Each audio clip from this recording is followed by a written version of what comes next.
बात करते हैं application layer, it's services and their respective ports. तो अगर आपको ध्यान हो, हमने बोला था कि किसमें हमारा जो ओएसआई मॉडल था उसकी ट्रांसपोर्ट लेयर में डिस्कस किया था हमने पोर्ट नंबर्स, है ना, एड्रेसेस यूज्ड इन नेटवर्किंग। तो एक मैक एड्रेस था, आईपी एड्रेस था एंड पोर्ट एड्रेस था। सो पोर्ट एड्रेस का हमने बोला था कि used for processes, running processes on the client machines associated with the servers. तो एक क्लाइंट सर्वर का जो वो एक्सेस मैकेनिज्म रहता था, उसके लिए पोर्ट नंबर्स की जरूरत पड़ती थी, different different sessions on your browsers उनके लिए। तो एक पोर्ट नंबर क्लाइंट साइड पे होता था, रैंडम कोई भी हम बोलते थे, जो किसका था तुम्हारा 1024 से लेके, और तो थोड़ा सा जान लो कि 16 बिट के जो है पोर्ट नंबर्स होते हैं। सो 2 की पावर 16 करोगे, 2 क्यों? क्योंकि बाइनरी में चलता है सब कुछ हमारा डिजिटल वर्ल्ड में। तो 65,536 नंबर आया टोटल। तो 65,536 नंबर ऑफ पोर्ट्स आपके पास हो सकते हैं। इसकी रेंज होती है ये कि आप एक से लेके 65,536 यूज नहीं करते, जीरो से शुरू करते हो आप कभी भी बाइनरी डिजिटल और ये सब पढ़ते हैं जब। तो इनमें से जो ये रेंज है 0 से 1023, ये रिजर्व की जाती है in standard functions, application layer की जो सर्विसेज है इन स्टैंडर्ड सर्विसेज के लिए। आपको हमेशा जब भी मिलेगा 0 से 1023 के बीच का जो नंबर है वो इनके लिए रिजर्व्ड मिलेगा। और कौन रिजर्व करता है? कौन सी एजेंसी है ये जो इन नंबर्स को टेक केयर करती है? आईना, इंटरनेट असाइनिंग नंबर अथॉरिटी। तो ये उसी का प्रोविजन है कि फर्स्ट जो 1024 नंबर है, रेंज तो ये है लेकिन ये टोटल कितने हैं? 1024, क्योंकि 23 और एक जीरो भी है। So these are reserve for standard application layer services. जैसे डीएनएस के लिए रिजर्व्ड हो गया 53, टेलनेट के लिए 23, एसएसएच के लिए 22, और भी हम आगे बात करेंगे। फिर क्या आता है कि इसके नेक्स्ट जो है तुम्हारे 1024 के बाद वाले, ठीक है, तो 64,511 तक तुम रफली बोलो तो 65,535 तक लास्ट तक भी जा सकते हो, बट वो आगे वाले तुम्हारे प्राइवेट पोर्ट्स भी कहलाते हैं। तो ये जनरल एक आइडिया है कि इनके बीच में आपको ये कहाँ मिले? डेस्टिनेशन साइड के लिए ये मिलेगा, सोर्स के लिए। मान लो मैं एक किसी कंप्यूटर पे हूँ, इस कंप्यूटर पे, और ये मैंने ब्राउजर चला रखा है कोई भी, लेट से क्रोम वगैरह, और क्रोम ब्राउजर पे मैंने पहला टैब ओपन किया और पहले टैब में मैंने चला लिया फेसबुक। तो मेरी मशीन जो है वो एक सोर्स पोर्ट नंबर जनरेट करेगी, रैंडम सोर्स पोर्ट नंबर। तो वो हो गया मान लो जी 5045। अब facebook.com वो क्या है? एक वेबसाइट है। ओके, तो वेबसाइट हम आगे पढ़ेंगे ऐसे एप्लीकेशंस की वो वेब सर्विसेज पे चलती हैं, जिसका डेस्टिनेशन पोर्ट नंबर आइदर 80 और 443। तो जो HTTP है वही तो है वेब प्रोटोकॉल। तो वेब प्रोटोकॉल के लिए हमने ये नंबर डिसाइड कर रखे हैं कि यही डेस्टिनेशन पोर्ट नंबर यूज होने। तो source port number any random in this range, destination port number उस पर्टिकुलर सर्विस, उस पर्टिकुलर एप्लीकेशन या प्रोटोकॉल के लिए, एप्लीकेशन लेयर की जो भी नंबर रिजर्व्ड होगा इन बिटवीन दीज टू, ये हमें याद रखने हैं। ओके, तो आप गूगल भी लिखोगे common TCP UDP port numbers तो वो आ जाएंगे, या reserved TCP UDP port numbers. जैसे डीएनएस का है 53, तो ये हम करेंगे one by one discuss, but the point is, let's say अब आपको इसी कंप्यूटर पे, इसी ब्राउजर में दूसरा कोई काम करना है। लेट्स से मेरे को क्या करना है? मेल सेंड करनी है, ठीक है। तो मेल सेंड करने के लिए आपका जो पोर्ट नंबर हो सकता है कि 53289 ऐसा कुछ हुआ, और मेल सेंड करने के लिए 25। तो इस तरह से ये काम होता है। मान लो अब इस कंप्यूटर से आपको दूसरे कंप्यूटर का रिमोट एक्सेस लेना है, टेलनेट लेना है, तो फिर आपके लिए हो सकता है कि 6029 सोर्स पोर्ट नंबर जनरेट हो गया हो टेलनेट के लिए, और जो तुम्हारा डेस्टिनेशन क्या होता है फिर? टेलनेट किस पे चल रहा है? 23 पे, तो डेस्टिनेशन में 23। ऐसे ये कॉन्सेप्ट होता है पोर्ट नंबर्स का।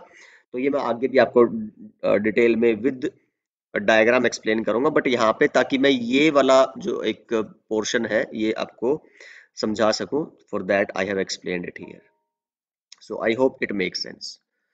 चलिए जी, तो हम ऑलरेडी ये भी बात कर चुके हैं कि जो ट्रांसपोर्ट लेयर प्रोटोकॉल है, अभी देखो मैंने क्या ऊपर एक बात बताई थी आपको, let me show you again so that it will make more sense. Here is that line.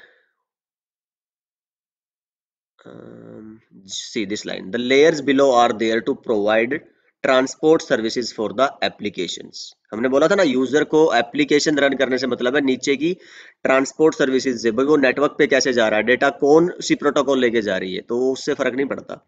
But हमें पड़ता है, जब हम पढ़ रहे हैं, टेक्निकल लोग हैं, सो वी शुड नो कि वो कौन सी प्रोटोकॉल्स हैं जो नेटवर्क पे डेटा को लेके जाती है, अपलोड या डाउनलोड करवाती हैं। समझेंगे, जरा ध्यान से समझेंगे कि आपने इस कंप्यूटर पे इंटरनेट चलाना है। चलो मैं एक काम करता हूँ, इसको यहाँ से हटाता हूँ। और इंटरनेट चलाने के लिए मेरे को एक ब्राउजर चाहिए होगा। सो ब्राउजर पे हम गए, हमने एप्लीकेशन यूज कर ली, एप्लीकेशन सॉफ्टवेयर यूज कर लिया।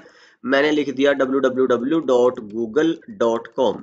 तो मेरा जो पीसी क्लाइंट है गूगल का क्या है, सर्वर है। तो देखो, वेब सर्विस एक्सेस करने के लिए HTTP HTTPS, चलो हम इसकी बात करेंगे, सिक्योर HTTP होता है, encrypted. But the point is, आप इस प्रोटोकॉल को यूज कर रहे हो इस क्लाइंट से सर्वर तक जुड़ने के लिए, पहली बात। ठीक है, अब आप बोलते हो कि आपने इसमें फेसबुक चला ली, फेसबुक चला लिया या जीमेल चला लिया, लॉगिन कर लिया आपने, और फिर कुछ आप यहाँ से वीडियो अपलोड या डाउनलोड करते हो, तो वो काम इस लेयर का नहीं है, वो काम इस प्रोटोकॉल का नहीं है। उसके लिए आपको अलग ट्रांसपोर्ट लेयर की प्रोटोकॉल चाहिए होगी। जैसे मैं फिर बोलूं, मेरे को मोबाइल पे व्हाट्सएप पे कॉल करनी है, तो व्हाट्सएप पे जब आप क्लिक करते हो, ऑडियो कॉल वीडियो कॉल में जाते हो, वो काम तो एप्लीकेशन लेयर का है। आपको जो फेसबुक की एप्लीकेशन, व्हाट्सएप की एप्लीकेशन मिली है, वो एप्लीकेशन लेयर की है। बट लेकिन जब वो वीडियो जाएगी आपकी नेटवर्क से गुजर के, इंटरनेट से गुजर के दूसरे बंदे तक, उधर से रिप्लाई आएगा, वो काम इस लेयर का नहीं है, वो ट्रांसपोर्ट लेयर का काम है। तो उसी के लिए हमने बोला कि अलग अलग प्रोटोकॉल है। तो एक टीसीपी पढ़ी थी हमने, जब सिक्योर रिलायबल कम्युनिकेशन चाहिए था, जैसे मेल्स एंड ऑल। और जो रियल टाइम कम्युनिकेशन था वो यूडीपी बेस्ड था, जिसमें आपको रिट्रांसमिशन और वो सब नहीं चाहिए होता। So I hope that make sense. तो ये जो पोर्ट नंबर्स होते हैं, ये किस लेयर के हैं तुम्हारे, ट्रांसपोर्ट लेयर के। कि जो एप्लीकेशन लेयर है वो ट्रांसपोर्ट लेयर की साथ जुड़ सके, उसके रिसोर्सेज यूज कर सके नेटवर्क से डेटा सेंड एंड रिसीव करने के लिए। For that they use different services, और you can say different ports of these two protocols. अलग अलग पोर्ट्स क्यों यूज कर रहे हैं ये, क्योंकि अभी सोचो, हमने क्या बोला था कि एक ही मशीन पे ही मैं मल्टीपल एप्लीकेशंस रन कर पा रहा हूं ना। अगर आप पोर्ट नंबर्स यूज ना कर पाते, तो एक कंप्यूटर पे आप या तो यही सेक्शन चला पाते, या यही या यही। तो एक ही मशीन पे जब 3 सेशंस चलाने हैं, याद है हमने पहले ही बताया था, मल्टीप्लेक्सिंग करानी है, तो उसके लिए फिर हमें किसकी जरूरत पड़ती है, पोर्ट नंबर्स की। तो एक सेशन, डिपेंडिंग ऑन वो जो सेशन है, वो आपका कैसा सेशन है, मान लो आप वीडियो कॉल कर रहे हो, तो किसका होगा, यूडीपी का होगा। तो यूडीपी का एक पोर्ट नंबर चाहिए होगा आपको। ठीक है, फिर दूसरा सेशन, मान लो आप क्या करना चाह रहे हो, मेल चलाना चाह रहे हो, तो किसका होगा, तुम्हारा टीसीपी का। तो टीसीपी में बहुत सारे सेशन होते हैं, मेल के लिए कौन सा होगा तुम्हारा, 25 मेल सेंड करने के लिए। ऐसे ही तुम टीसीपी का यूज करके कोई वेबसाइट चलाना चाहते हो, तो वो टीसीपी पे ही चलती है, पर अलग है सर्विस, वो कौन सी, पोर्ट नंबर 8044। आई होप आप समझ पा रहे होंगे चीजें, कि एप्लीकेशन लेयर ट्रांसपोर्ट लेयर के बिना अधूरी है। It can not work in silo, अलग अलग आप ये आइसोलेशन में काम नहीं कर सकती। सिर्फ यूजर की सहूलियत के लिए आप ऐसा बोल दो कि उसको ट्रांसपोर्ट लेयर से कोई मतलब नहीं है, बस इतना हम कह सकते हैं। बट एक्चुअल में तो ट्रांसपोर्ट लेयर के बिना कुछ भी नहीं है। Transport layer is the heart and soul of the network and internet. So I hope that make sense. ठीक है, तो अभी बात आ गई भाई डीएनएस जो है। डीएनएस क्या काम करेगा, कि मैंने जो लिखा था अभी अभी मेरे ब्राउजर में facebook.com, तो फेसबुक तो सिर्फ हमारी यूजर की सहूलियत के लिए है। डिजिटल वर्ल्ड में, कंप्यूटर वर्ल्ड में नाम की कोई अहमियत नहीं होती, नंबर्स, आईपी एड्रेसेस की अहमियत होती है। अब इस नाम को आईपी में कैसे कन्वर्ट कराएं हम, ठीक है। तो उसके लिए फिर हमें डीएनएस सर्वर की जरूरत पड़ती है। अगर आपको याद हो हिस्ट्री ऑफ इंटरनेट में, आपको मैंने डीएनएस के बारे में काफी सारी चीजें बताई थी, कि उसी काम के लिए पर्टिकुलर एक डीएनएस का जाल बनाया गया था, डीएनएस का नेटवर्क बनाया गया था। तो डीएनएस से जुड़ते हो आप पहले, फिर अपने इस वेबसाइट का नाम पता करते हो, फिर वो नाम ओपन होता है। बेसिक आइडिया ये। चलो अगर नहीं भी अभी इतना समझ में आ रहा, तो हम जब डीएनएस की एक पर्टिकुलर वीडियो बनाएंगे, 2-3 वीडियोस के बाद, उसमें मैं सारा डीएनएस के बारे में ही बात करूंगा, कि क्यों यूज करते हैं, क्या काम है एंड ऑल। बट फिलहाल जस्ट इतना ध्यान रखिए कि आईपीज काम करती हैं बैकग्राउंड में, नाम सिर्फ आपकी और हमारी सहूलियत के लिए होते हैं। नाम को आईपी में कैसे कन्वर्ट करें उसके लिए एक प्रोटोकॉल है, एक प्रोसेस है, that is domain name system which work on UDP port number 53।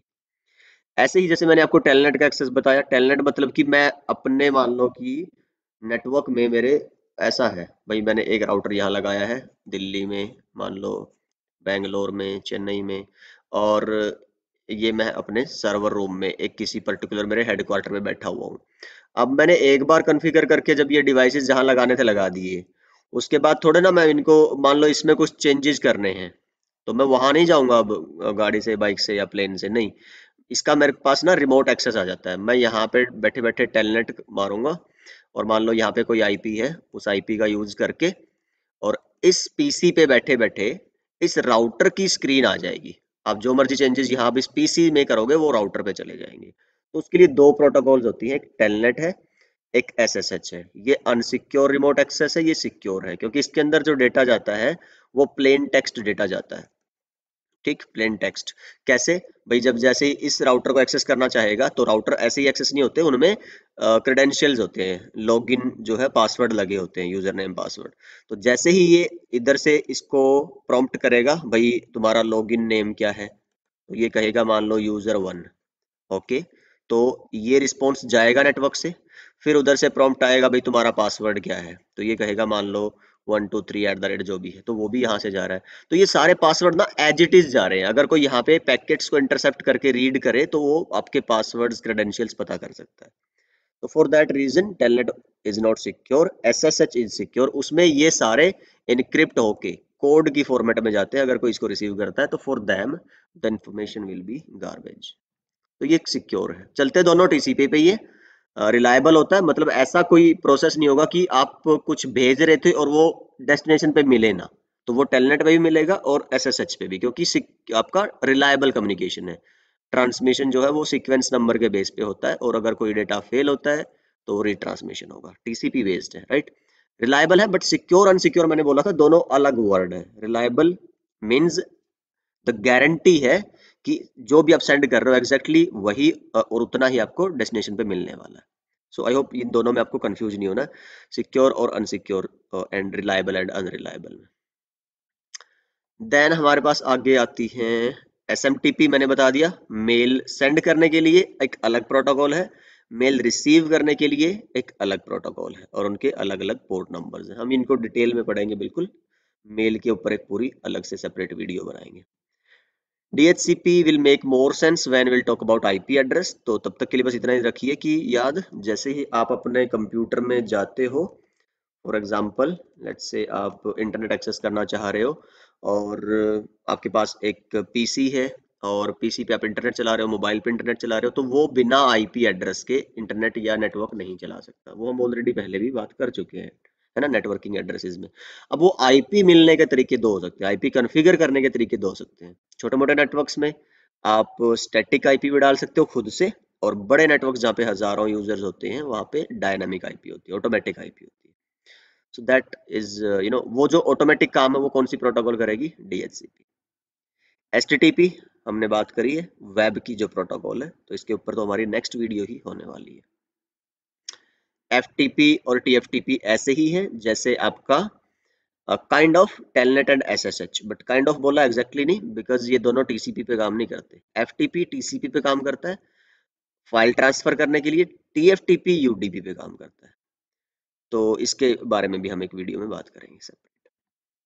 चलिए जी, तो आई होप इस वीडियो में हमने एक तो जान लिया है कि हमारी एप्लीकेशन एंड जो एप्लीकेशन लेयर है और ट्रांसपोर्ट लेयर है उसका जो एक लिंक है वो इतना इंपॉर्टेंट है, कैसे है, क्यों है, वो सारी बातें। और फिर कुछ हमने जाना है कि जो कुछ हमारी एप्लीकेशन लेयर की जो सर्विसेज हैं और वो किस प्रोटोकॉल पे और किस पोर्ट नंबर पे काम करती है। So I hope this video has been informative for you guys, and so I'll see you guys in the next video about the web and the web protocol HTTP. So bye bye and take care.